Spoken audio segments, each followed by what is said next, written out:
all began a certain morning in spring, in a certain savings bank in a suburban community not far from where you live.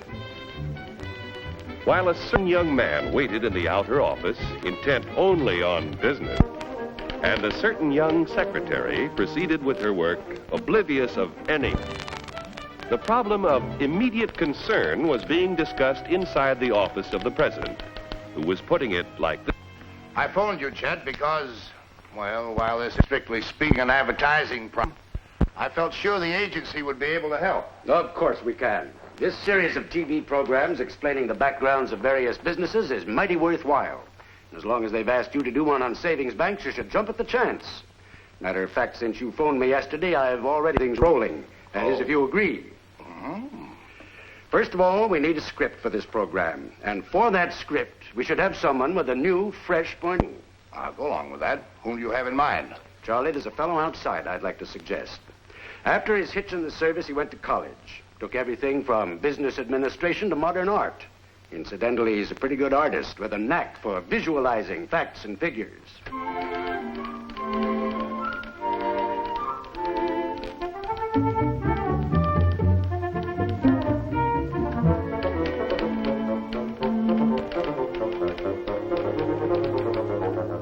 I'm hoping that doing this job for us will persuade him that the advertising business is where he really belongs. I've been holding a job open for him at the agency. Well, that's fine. Where'd you first meet this young fellow? In a hospital, about 24 years ago. He's my son.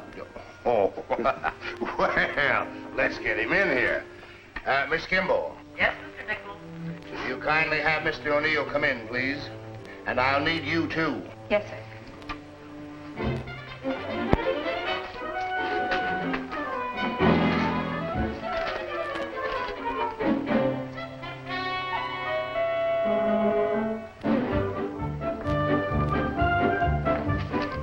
After you, Mr. O'Neill.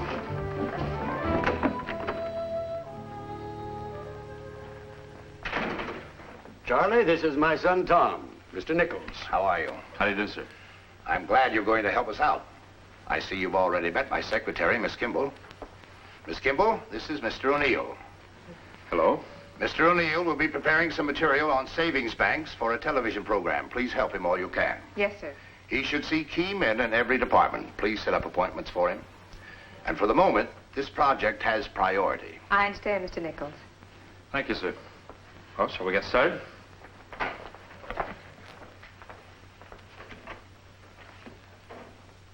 Most efficient secretary I ever had. She has a mind like a machine. No emotions. 1 in a million. Here are your appointments, Mr. O'Neill. It's Tom. Oh, you left one out. May I?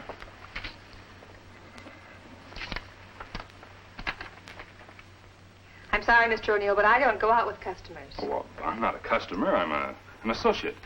You heard what your boss said. I'm priority. Only during office hours. Now, look, Mary, have a heart, will you? Look what I'm up against. Oh, so banking is dull, is it? You're sure of that? I only said I'd do this job to please my dad. That is, until I found out you were going to help me. Now, come on, how about dinner? It's time for your first appointment. Would you follow me, please, Mr. O'Neill?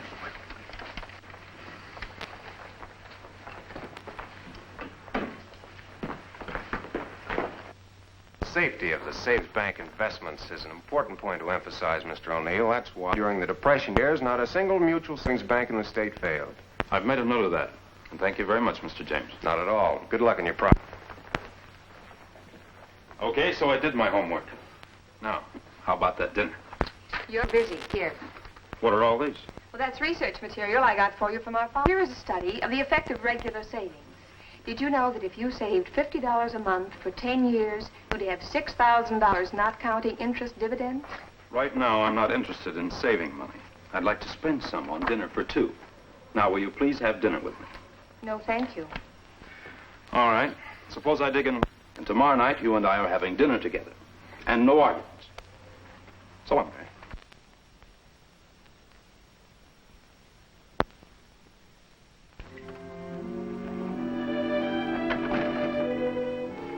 Miss Kimball, still no word from young O'Neill?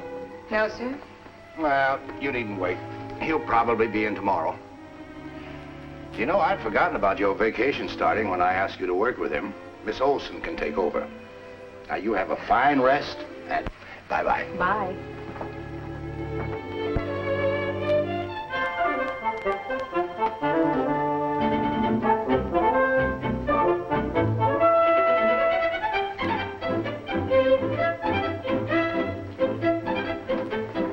Hi there.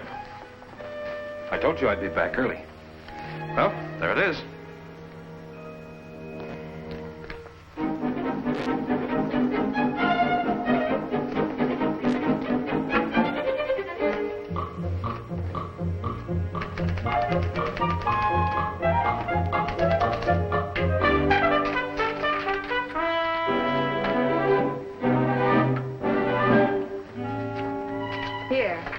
Here's your masterpiece.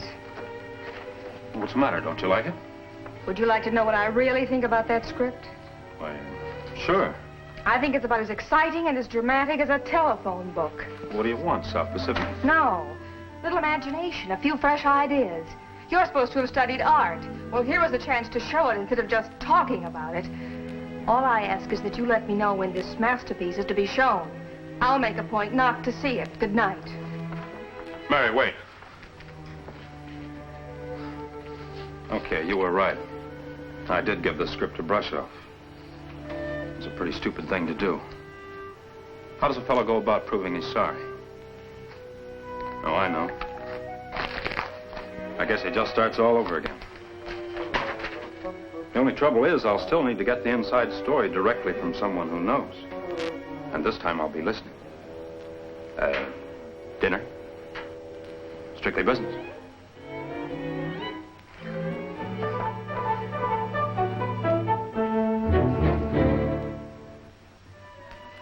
Aren't you going to eat your dessert? You haven't touched a thing. Who's hungry? Oh, Gino, would you clear this off, please? Sure. Thank you.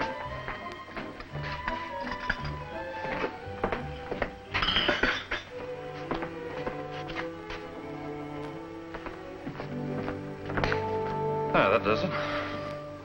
Listen to this, Mary, see what you think of it. Tomorrow from 9 to 10, more research on the historical background of the savings bank system.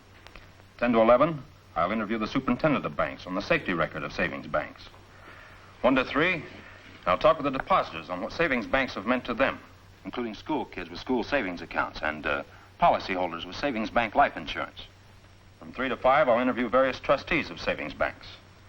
6 to 12 midnight, correlate material and prepare a charge for final presentation. Now, that's tomorrow. Now, on Thursday, we'll interview state, city, and federal officials regarding savings bank investments in state and government bonds, showing the benefits to the community and the nation. I'll talk with a builder of a housing development and a GI owner of a small home. Then I'll correlate that material and prepare additional charts. Now, on Friday... Stop. I'm exhausted already from just listening. When you change, you really change. You were right, Mary. We can really get a big kick out of working on this together. Hey, wait a minute, I forgot. You start your vacation tomorrow. Don't be silly. What's a week of relaxing at a nice, cool lake compared to the fun of racing around on interviews with a fellow who's just a little bit crazy? Then you will help. I started this one-man earthquake. I may as well see it through. Good. Thank you, Gino. Thank you very much. Grazie tanto.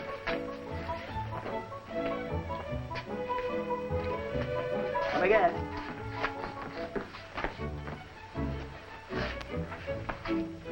Hey, my list.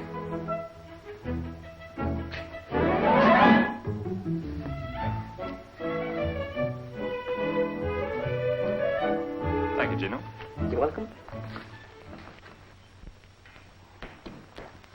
Hello, Chet.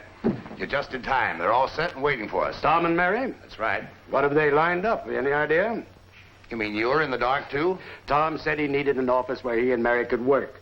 So they've been hard at it ever since, every day and far into the night. But what they've worked out, I've no idea. Well, for your sake, I hope it sold your son on the advertising business. Well, it must have sold him on something. He's worked hard enough. We'll see. Miss Kimball and I have prepared some material, which I'd like to call the Savings Bank Story. Now, this material is for your use or anyone else who appears on your television program. All right, sure show. You've got the ball. Good.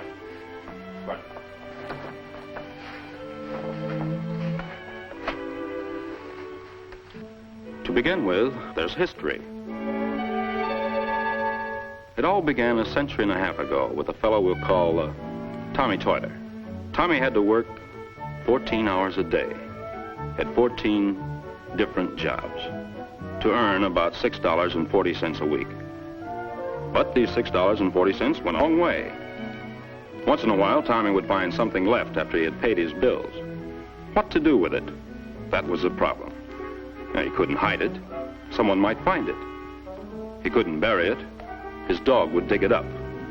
So he spent it, which was fun for him, until he came home to explain what he'd done with the money. There were lots of other fellows just like Tommy who couldn't save a dime. And the good old days weren't so good when the average family couldn't save anything for a rainy day. But in 1819, a group of public-spirited citizens heard about an idea that would protect the savings of fellows like Tommy Toiler. These citizens, who were called trustees, put up their money to organize the first mutual savings bank in this country. This new kind of bank was called a mutual savings bank because it was owned by its depositors. The idea grew very fast. In 1820, there were 10 savings banks east of the Alleghenies. In 1850, there were 107.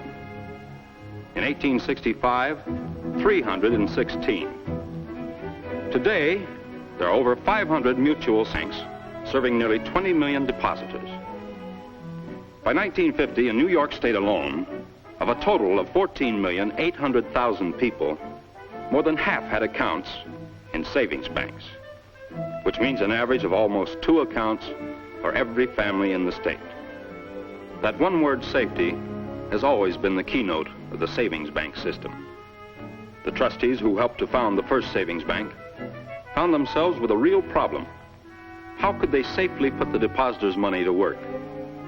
Well, they had plenty of offers. Inventors were looking for cash. Land speculators hoped to get their hands on the depositors' money for investments which were far from safe. There were all kinds of crackpot schemes in those carefree days. To make a quick million or to lose your shirt. The trustees said no to all such wild speculation. Savings banks loaned the depositors' money to reliable individuals who needed money to better themselves and the community. Farmer John used his loan to buy a horse and a plow. And it wasn't long before the money he put to work produced a new house and barn. Farmer John's interest on his loan helped the savings bank to pay its depositors a share of their interest, and everybody was happy. Depositors' money was loaned to create new products and new jobs. The people's savings were invested in federal, state, and municipal bonds, as well as railroad and public utilities securities, to play a productive part in the growth of our country. These investments were the bulwark of protection for the savings banks against the storms of time. Through the years, there were many storms indeed. Wars, panics, depressions. All were weathered with safety. The record of the past promises that your savings and your children's savings are safe in a mutual savings bank. Most Americans are wise enough to save. For one thing, they wish to be prepared for emergencies of one kind or another. Some people save to make dreams come true, one way or another. Others save to educate their children or to enjoy independence, security, and comfort in their old age.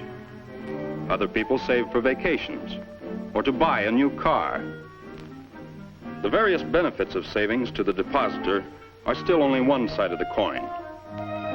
The other side demonstrates the contributions that the savings of millions of people make to the community, state, and nation. Depositors' dollars are put to work in mortgage loans to build new and better homes. They help to eliminate slum areas. Depositors' dollars improve factory buildings so that they may produce more and better goods at lower prices. They are put to work in state and municipal securities to improve roads, to build bridges, to harness floods, to create parks and playgrounds. Depositors' dollars help to build hospitals and schools. Perhaps most important of all, A large percentage of the assets of every savings bank are invested in United States bonds. These dollars are put to work to build an arsenal of strength, which is our surest safeguard in peace or war. Each depositor in a savings bank not only safeguards his own future, but helps his government to provide a richer, a finer, and a safer America for us all. Well, congratulations, Tom. Nice job. We wanted a fresh approach, and you certainly gave it to us. Well, I had a lot of help. Oh, yes, congratulations to you, too, Miss Kimball. Thank you. Well, son, did doing this work give you any ideas about a job, I mean? Yes, Dad, it did. I was hoping you'd say that. Maybe now you realize the advertising business can be exciting after all. Well, there's a desk waiting for you at the agency, son. All you got to do is come to work. Well, as a matter of fact, Dad, what this really sold me on is banking. I was just going to ask Mr. Nichols if there were a chance for an opening here. Well, yes, that can be arranged. There's always a place for a bright young man with enthusiasm and the right training. In fact, if, Well, after all, it's up to Tom. I guess that's just one desk at the agency that'll never be occupied. Could be occupied by a woman, Mr. O'Neill. You see, while we were doing all this work and Tom was being sold on banking, I was being sold on advertising. So if Mr. Nichols doesn't mind, and if I can qualify... Why, that's a fine idea, Miss Kimball. We'll talk it over at lunch. the best secretary in New York, you can't do this to me. And you can't do this to me. I can't? Of course not. Besides, you're forgetting about this. Remember, Mary, your future and your children's future are safe in a mutual savings bank. Well, if you put it that way, I may think it over.